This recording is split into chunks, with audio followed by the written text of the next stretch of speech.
اوراګان، لونا او اسکارد راکټونه.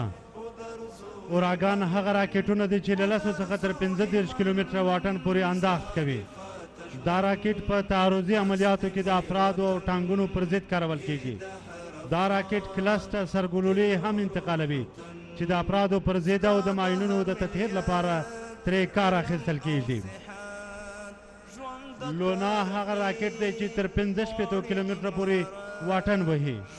په سرګلوله کې د لوړ قدرت لرونکي منفجره مواد، کیمیایي مواد او اټومي مواد انتقالېدلی شي. دا راکټ د جبهې شاته د دشمن د پوځي مراکزو او استحکاماتو، ډیپوګانو او نورو تاسیساتو د له منځه وړلو لپاره کارول کیږي. اسکارد یا R-11 یو مشهور بالستیک میزایل دی. دا میزایل بیلابیل ډولونه لري چې له 180 کیلومتره څخه تر 1000 کیلومتره پورې واټن ولي. د لوړ قدرت منفجره موادو سرګلولې او د کیمیایي او اټومي موادو سرګلولې له ځان سره انتقالولی شي. دا میزایل په عمودي شکل فیر کیږي او د کمان په شکل د هدف په لوري حرکت کوي.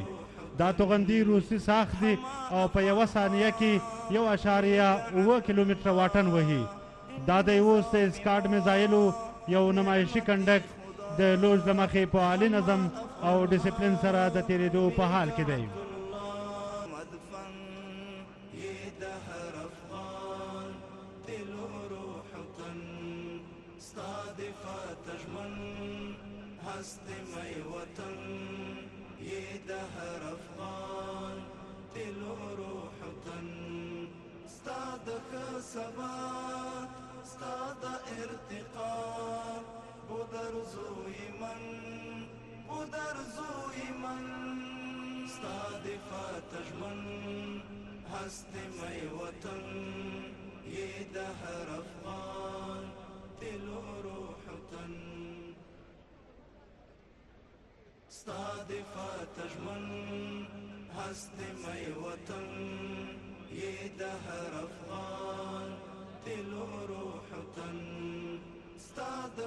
سبا